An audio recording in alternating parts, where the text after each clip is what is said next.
ভারতের সম্মান করব, নিজেকে মানব কল্যাণ ও জ্ঞান সাধনায় নিয়োজিত রাখবো,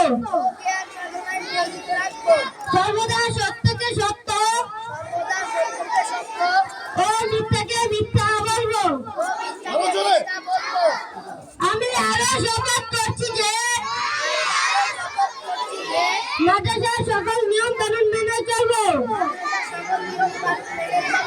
প্রতিষ্ঠানের সুনাম ক্ষুণ্ণ হয়